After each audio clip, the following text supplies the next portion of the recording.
তপস্যা ছাড়া ছেলে খেলা দিয়ে সন্তান আনলে তাদের পরিণতি ওদের মতোই হবে। আশ্চর্য হতে হয়, ব্রহ্মার মানস পুত্র কশ্যপের ঔরসে জন্ম নিচ্ছে হিরণ্যকর হিরণ্যকশিপুর দৈত্য অসুর। দিদি তখন কেঁদে বসল, প্রভু উপায় করুন, এদের উদ্ধার কি করে হবে?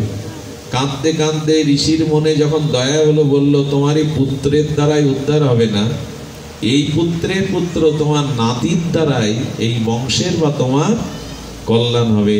আর সেই নাতি হলো ভক্তরাজ প্রহ্লাদ মহারাজ, ও দ্বারাই তোমাদের কল্যাণ হবে। এবং নৃসিংহদেব, নৃসিংহ অবতারে নৃসিংহদেব যখন বধ দিতে চাইলেন, প্রহ্লাদ বললেন আমার পিতাকে আপনি উদ্ধার করুন। বলে তুমি যেদিন থেকে এই বংশে জন্মেছ সেই দিন থেকে তোমার 21 কোটি আমি আত্মসাৎ করে নিয়েছি, আর নতুন করে পিতার উদ্ধার কি করব? আহা, ভক্তের প্রতি ভগবানের কি দরদ! তুমি প্রার্থনা কি করবে? তোমার 21 কুলকেই আমি উদ্ধার করে নিয়েছি। আর শোনো প্রহ্লাদ, তোমার এই দৈত্যকুলে পরবর্তীও যদি কেউ দৈত্য হয়, আমি তাকে হাতে করে বিনাশ করব না, যেহেতু এই বংশে তোমার মতো ভক্ত জন্মেছে। ভগবানের দৃষ্টি থাকে ভক্তের দিকে, তার করুণার দিকে। এই জন্য নিবেদন করব গীতার এই যে বাণী, আসুন একটু জীবনে চরিত্র আদর্শকে করবার জন্য ধর্মমুখী হই। ধর্ম মানে হই হুল্লোড় না, ধর্ম মানে পোশাক আশাক না। ধর্মের মূল অর্থই হলো নিজেকে ভগবত অভিমুখী করা। এটি যতদিন না হচ্ছে জীবনের ক্ষতি পোষানো যাবে না। সময় কিন্তু ফুরিয়ে আসছে, আয়ু কিন্তু ফুরিয়ে আসছে। শক্তি সামর্থ্য যৌবনও চিরদিন থাকবার জিনিস না। এটা আমরা এই জ্ঞান নিই না। আচ্ছা, অনেকেই বলে ভগবান যদি মরার আগে 2-4 বার একটু সংকেত দিত, নোটিশ দিত, তাহলে হয়তো কিছুদিন কাজে লাগাতে পারতাম। ভগবান বললেন 4-4টে নোটিশ আমি তোমার কাছে দেই, তুমি খেয়াল করো না। কেউ কেউ আছে নোটিশ পেলেও গ্রাহ্য করে না। ভগবান বললেন আমার প্রথম নোটিশ হলো তোমার কানের পাশে চুল পাকবে। ভগবানের প্রথম নোটিশ কোনটা? কানের পাশে। আচ্ছা, এত জায়গা থাকতে কানের পাশে চুল প্রথম পাকে কেন? শোনে কি চোখ? কথা শোনে কি? তো কানের পাশে চুল পেকে ভগবান প্রথম নোটিশ সংকেত দিল, সময় হয়ে এসছে, এবার প্রস্তুতি নাও।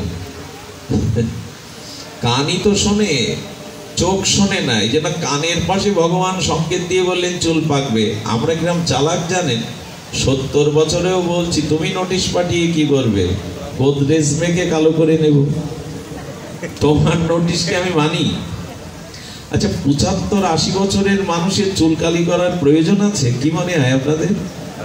কিন্তু তাও করে। বড় অদ্ভুত লাগে মাঝে মাঝে জগৎকে। কেন জানেন? ওর এখনো ভোগ বাসনা বা জগতের বাসনা, মানে নোটিশ পেয়েও সতর্কতা হয়নি। ক্যান্সারের থেরাপি দিলে, কেমোথেরাপি দিলে দেখবেন ওই মানুষটার দশা কি হয়। আরে অ্যালার্জির রোগ, মাথা চুলকে ঘা হবে, তবুক চুল কালি করবে। এরা কি করে জানেন? কিছু মানুষ আছে মরার পরে বিকট হা হয়ে মারা যায়, চোখগুলো মার্বেলের মতো বিভৎস দেখা যায়। এর একটাই কারণ, ওর জগতের পিপাসা নিয়ে মরেছে, এখনো পিপাসাটা ভালো মেটেনি। সাধুরা মরলে দেখেছি ধ্যানী সমাধি, মায়ের কোলে শিশু যেমন ঘুমায়, সাধুদের মৃত্যু আমি দেখেছি, মরার পরে তাদের অঙ্গের জ্যোতি বাড়ে, তেজ বাড়ে, মায়ের কোলে শিশুর মতো তারা নিশ্চিন্তে ঘুমায়।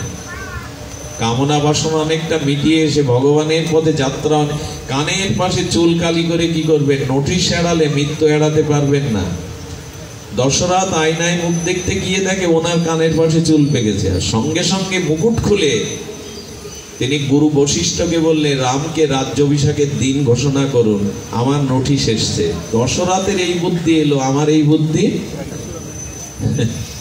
এখনো ছেড়েই তো দিতে চায় না, সব আমার। মাটির কলসিও চিতায় ভাঙবে, ওটাও আস্ত রাখবে না। আর আমাদের আবেগ কেমন! মারা গেলে কি হয় জানেন? যে খাটে বাপ মা মরে, ওই খাটটা দূষিত হয়ে গেছে, জামাটা দূষিত হয়ে গেছে, ছাতি লাঠিটা দূষিত হয়ে গেছে, তখন আবেগ গিয়ে বলে কি বাবার ভালোবাসার জিনিস এটা চিতায় দিয়ে দাও বাবার সাথে।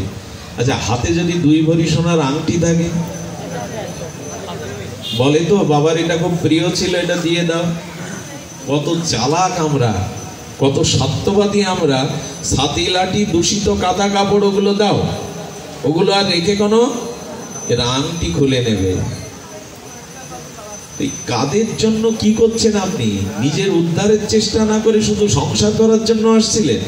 অথচ হেলে দুলে আমরা কি বলি, কৃষ্ণ ভজিবার তরে সংসারে আইন, এই লাইন কেটে দিই। কৃষ্ণ ভজনের জন্য মনুষ্য জন্মটা অন্য কেউ পায়নি। 84 লক্ষ জীব আছে, কিন্তু মনুষ্য শরীরটা শ্রেষ্ঠ, কারণ এই শরীর দিয়েই ভগবত উপাসনা করা যায়। অন্য শরীর দিয়ে আরাধনা হয় না, প্রায়শ হয় না। গীতা ভাগবত মানুষের জন্য না অন্য জীবজন্তুর জন্য? কোনদিন পশুদের ভাগবত পাঠের আসর দেখেছেন? কোথাও পশুদের জন্য ভাগবত পাঠ? মানুষের জন্যই এইগুলি। আমি আপনাদের অনুরোধ করব, কণ্ঠস্বরই বসে গেছে, কথা বলারও শক্তি নাই, তো তারপরেও যেটুকু আমি চেষ্টা করছি বলতে, আসুন। সংকেত দিচ্ছে ভগবান, বললেন দ্বিতীয় সংকেত তোমার চোখের জ্যোতি কমে যাওয়া, তৃতীয় সংকেত তোমার দন্ত বা হজম শক্তি কমে যাওয়া। এগুলো আসে কিন্তু আমরা খেয়াল করি না। তো আপনাদের অনুরোধ করব, এই যুগে সব থেকে 2টো সহজতর সর্বশ্রেষ্ঠ ভজন আছে, এই 2টো আজ থেকে এখন থেকে গ্রহণ করুন। সৎ জিনিস গ্রহণে বিলম্ব করেন না। সেইটি একটি হলো, যেখানে ভাগবত হবে সাধুমুখে, ওইখানে দয়া করে একটু সময় দিন, ওইখানে কানটা খাড়া করে সাধুমুখে হরিকথা শুনুন। আর দ্বিতীয় হলো, চলতে ফিরতে জিহ্বায় একটু হরিনামটা জপ করে বসিয়ে নিন। হরিনামটা স্মরণের এই স্মৃতিটা রেখে দিন। কি কি বললাম? কান খাড়া।